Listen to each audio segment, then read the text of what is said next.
Shalom, damai di hati, salam sejahtera buat kita semua. Selamat baku dapa kembali. Setelah di hari Minggu yang lalu kita boleh sama-sama merenungkan firman Tuhan, kita boleh bersekutu bersama-sama. Masih dalam pembacaan Alkitab atau perikop pembacaan yang sama yang kita renungkan sampai hari ini. Tentunya kita bersyukur karena penyertaan Tuhan itu begitu sempurna dalam kehidupan kita, sehingga kita ada seperti kita ada saat ini. Bapak Ibu Saudara yang dikasihi Tuhan, melanjutkan perenungan kita di hari Minggu yang lalu, maka saya mau mengajak kita untuk memahami lebih dulu tentang negara dan gereja. Negara dan gereja ini bukan merupakan dua hal yang bertolak belakang. Bahkan sebenarnya negara dan gereja ini ibarat koin mata uang, tentunya mempunyai dua sisi. Tetapi kedua sisi ini tidak bisa dipisahkan. Begitu juga halnya dengan gereja dan negara, di mana gereja dan negara ini harus bersinergi.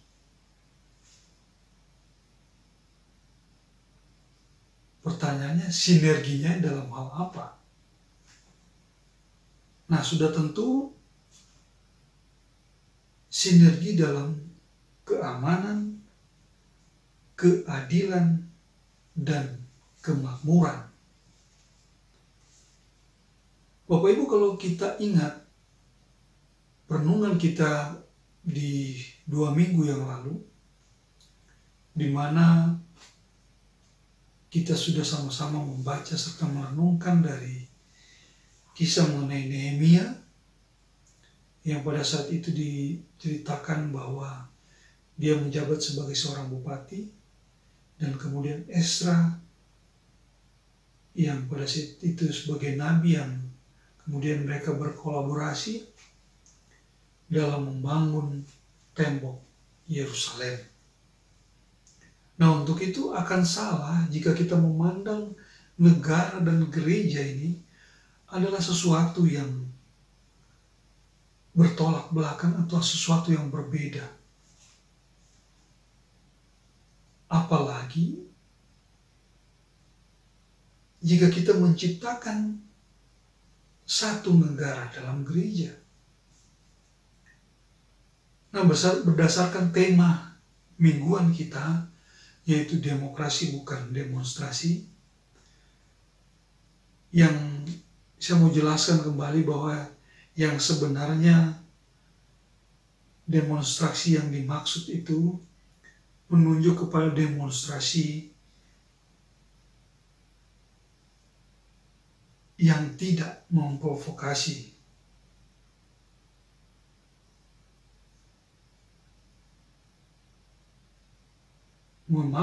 Maksudnya demonstrasi sebenarnya menunjuk pada demonstrasi yang memprovokasi, sehingga dengan memprovokasi itu akan menciptakan kegaduhan yang mengakibatkan anarkis atau kekerasan.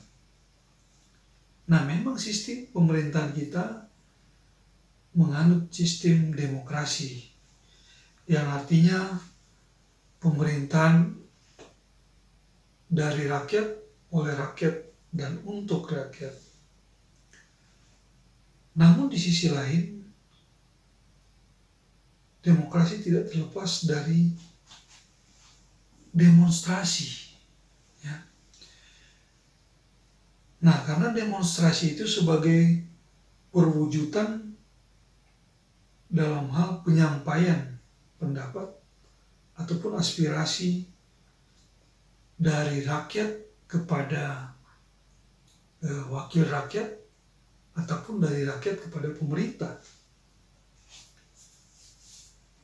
Nah, oleh karena itu demonstrasi itu nyanda salah sejauh dilakukan secara beretika. Bapak Ibu saudara-saudari yang dikasihi Tuhan, mengutip apa yang pernah disampaikan oleh Mother Teresa yang berkata bahwa jika kita menghakimi atau kita menilai orang lain, maka kita tidak punya waktu atau kesempatan untuk mencintai dan mengasihi mereka. Nah, gambaran inilah yang kira-kira dihadapi oleh umat Yahudi di Tesalonika ketika kehadiran Paulus dan Silas. Yang mana maksud kedatangan mereka adalah dalam rangka pemberitaan Injil di Tesalonika. Yang mana pemberitaan Injil ini dilaksanakan selama 3 hari Sabat berturut-turut. Nah, apa yang diajarkan oleh Paulus dan Silas ini, ada yang mereka terima, dan ada pula yang tidak. Nah, bagi yang menerima ini, mereka kemudian bertobat lalu percaya dan mengikuti Paulus dan Silas. Begitu sebaliknya, yang tidak menerima, mereka akan memprovokasi, mereka akan menghasut orang lain untuk menentang apa yang diajarkan oleh Paulus dan Silas. Padahal sebenarnya model pengajaran dari Paulus dan Silas ini sifatnya terbuka. Bagaimana arti dari sifat terbuka ini? Artinya yaitu bahwa dalam pengajaran mereka mempunyai ruang untuk berkomunikasi, ruang untuk berdiskusi, ruang untuk tanya jawab. Namun sayang tidak dimanfaatkan oleh sebagian umat Yahudi pada saat mereka mengajarkan itu. Namun apa yang terjadi? Mereka justru membuat kerusuhan ataupun keributan. Nah, Bapak Ibu Saudara yang dikasihi Tuhan, jika kita memperhatikan ayat yang ke-6, di situ dikatakan bahwa mereka berteriak. Katanya orang-orang yang mengacaukan seluruh dunia telah datang. Ya, orang-orang yang mengacaukan seluruh dunia telah datang kemari. Nah, siapa sebenarnya yang dimaksud dengan pengacau itu? Tidak lain dan tidak bukan, yang dimaksud adalah Paulus dan Silas. Padahal sebenarnya pengajaran yang dilakukan oleh Paulus dan Silas tidak menimbulkan keributan, tidak menimbulkan kekacauan. Nah, Bapak Ibu Saudara yang dikasihi Tuhan,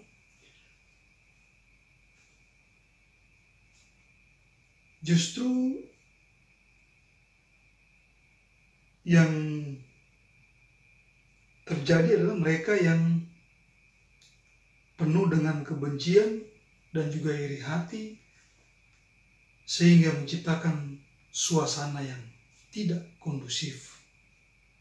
Nah, apalagi jika kita lihat di ayat yang ke-5, di mana mereka juga memprovokasi beberapa penjahat dari antara petualang-petualang pasar untuk mengadakan keributan dan mengacaukan Tesalonika. Tidak puas dengan keributan yang mereka buat, mereka juga ingin menangkap Paulus dan Silas. Namun kemudian diselamatkan oleh Yason. Bapak Ibu Saudara yang dikasihi Tuhan, bacaan kita di minggu yang berjalan ini hendak mengajarkan kita untuk selalu mencintai kedamaian. Mencintai kedamaian dan menghindari keributan. Nah, sebagai gereja kita harus menunjukkan identitas kekristenan kita. Sebagai warga negara yang memiliki hak dan kuasa untuk menyalurkan aspirasi secara demokratis dengan cara-cara yang santun dan beretika, bukan dengan cara menghasut sehingga ujung-ujungnya terjadi keributan ataupun tindakan anarkis. Sebagai warga gereja, kita juga tak luput dari berbagai pergumulan, baik pribadi maupun keluarga kita, yang jika kita perhatikan di situasi pandemi COVID-19 ini, dengan adanya anjuran untuk tidak keluar rumah atau keluar rumah kalau hanya perlu saja, tentunya menyebabkan kita menjadi bosan dan secara psikis tentunya kita akan tertekan. Nah, dari data yang dikumpulkan oleh Komnas Perempuan, bahwa selama masa pandemi ini, konflik dalam keluarga itu meningkat sangat tajam. Ini dikarenakan begitu tingginya tekanan hidup yang akhirnya mempengaruhi pikiran dan jiwa kita. Dan bahkan ada sebagian orang yang sampai depresi ataupun stres.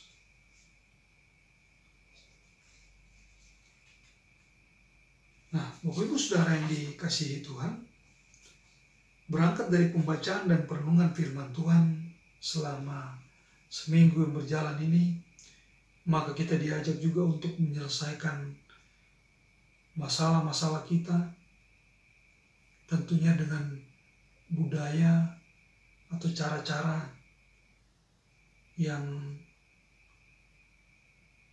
lebih baik. Atau boleh saya sampaikan, jika kita ada masalah, marilah kita bercerita baik-baik. Ya, baik di lingkup keluarga maupun dengan sesama kita. Jangan pernah kita memutuskan sebuah masalah dalam keadaan marah, dalam keadaan emosi, atau dalam keadaan jiwa yang tidak stabil. Tapi marilah dengan hati tenang, penuh kedamaian, dan yang penting juga marilah kita jauhi perasaan iri hati, perasaan dengki, perasaan benci, ya, seperti merasa senang jika orang lain susah dan merasa susah jika orang lain senang. Namun sebaliknya, kita harus senang bertemu, bergaul dengan orang lain, dan tentunya perasaan bahagia itu, perasaan senang itu akan mewarnai hari-hari kita. Dan tentunya yang paling penting lagi, marilah kita memberitakan, Injil Kristus, sama seperti halnya dengan Paulus dan Silas, yang walaupun penuh tantangan, penuh hambatan, mereka tetap melakukan apa yang menjadi tujuan dari pemberitaan Injil mereka. Kiranya Tuhan menolong kita semua untuk mewujudkan apa yang difirmankan oleh Tuhan Yesus Kristus. Amin.